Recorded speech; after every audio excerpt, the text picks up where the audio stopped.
I've been told on more than one occasion I look like Phillies legend John Kruk. I look like a pro baseball player who happened to be fat, out of shape, and is in the mullet Hall of Fame. That's not even the worst part. Thank God I'm married now, because you have no idea how devastating it was when girls would tell me I looked like a guy with one nut. I ran into the Crocker outside of Citizens Bank Park a couple years ago as he was doing his Sunday night baseball thing with Joe Morgan. I tried to get his attention, but it just wasn't working for a photo. So I started waving my hand, screaming, "Dad! Yo, Dad! Over here!" Next thing you know, Joe Morgan's like, "Hey, he kind of looks like you." I thought he was going to pass out on live TV. Another celebrity lookalike of mine is this guy, Roy Big Country Nelson. You might be familiar with him if you watch the UFC. He's an ultimate fighter. Okay? The trouble comes in when I go to the bar to get some drunk asshole who thinks I really am him. They'll be like, "Yo, Big Country, I want to take a shot at the crown." I'm like, "Dude, let me get this straight. You think I'm an ultimate fighter and you want to fight me?" And if that doesn't work, I just tell them I'm John Kruk and offer an autograph. So my mom has this cleaning lady with a wandering eye. I found this out one day because I was over there. And by over there, I mean I was at home. That's right. I'm a married 32-year-old who lives at home. I know what you're thinking. I'm a loser. Think about it. She has a cleaning lady. I don't pay rent. And she wants grandkids. Anyway, I digress. Back to the cleaning lady with the wandering eye. Right? So, she happens to be quite the conversationalist, but you can never tell which eye to look at. So you start looking at one, and it starts drifting away. Okay. So you look at the other one, and it starts going away. Shit, I'm caught now. So I do what any other guy would do. I just smile and nod until she walks away.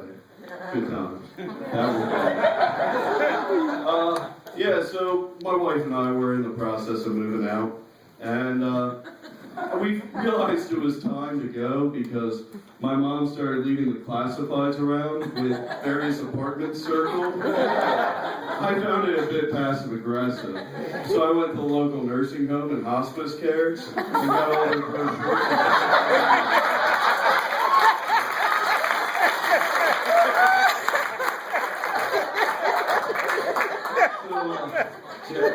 Yeah, we're buying our first house, and like a lot of first-time home buyers, money's a little tight, and so my wife's doing all her shopping at garage sales.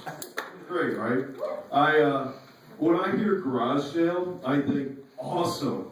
I get the opportunity to pay for somebody else's trash, just for it to become my trash a couple years down the road. Awesome. At one of these garage sales, she picked up an antique sewing machine. As soon as I went to pick up the sewing machine, I instantly knew it dated back pre-industrial revolution. Yeah. She gets a sewing machine, I get a hernia. My wife loves garage sales. She shops till I drop. It was actually at this exact same garage sale, I found out a bit of family history. It was kind of sad. I found out my mom's bipolar. It's tough. She tried on a mood ring, and I'm telling you, that thing started changing colors faster than a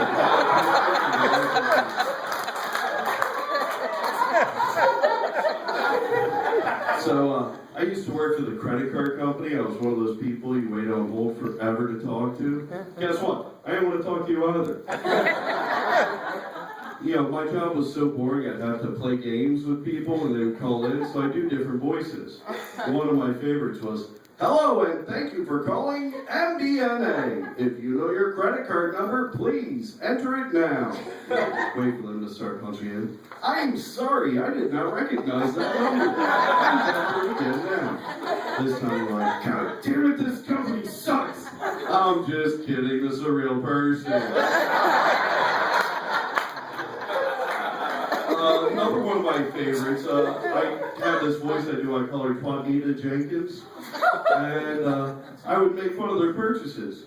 So I'd be like, "Sir, how the hell are you going to spend $500 at the dollar store? Is you stupid or is you cheap?" I pissed them off so much, they asked for a manager. Say, "Cool," put them on hold. Would go grab a cup of coffee, shoot the shit with my cubicle mates. 5 minutes later, I come back, hey, it's Brian Gray, how may I help you? You know, I have to apologize right before letting him go. I said, sir, how the hell did you spend $500?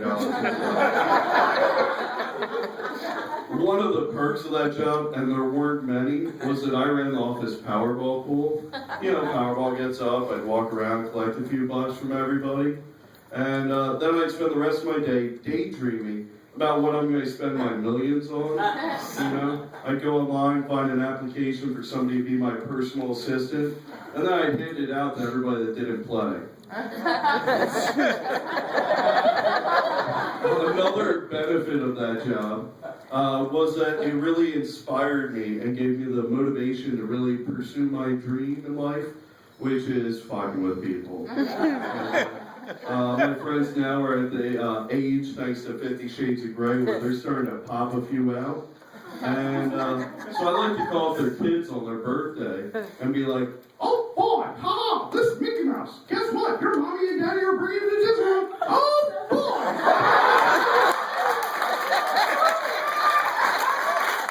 I know it's full well, but they're not going.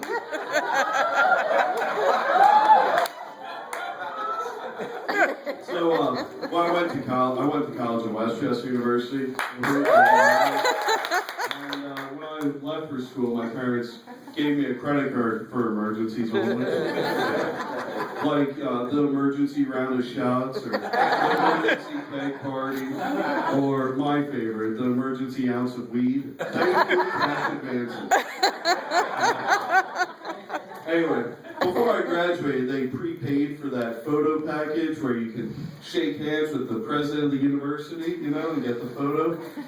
So right as she's handing me my diploma, I said, wow, you'll give anyone one of these. So a couple weeks later, they get the photo in the mail with me with my shit-eating grin, and her looking at me like, you're fucking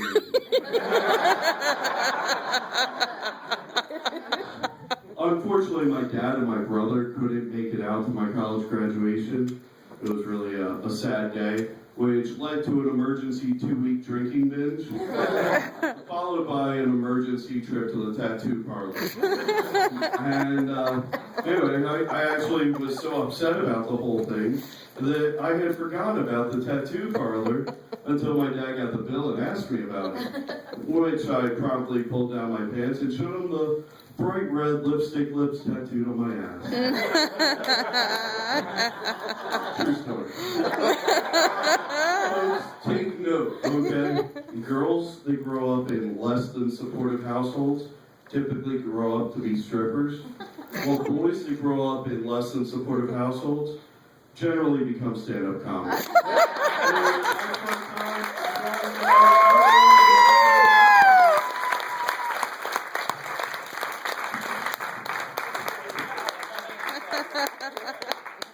Brian Gray, ladies and gentlemen. At this point, I think I know what you're thinking. I'm Howard Algeo. Smart, good-looking, funny.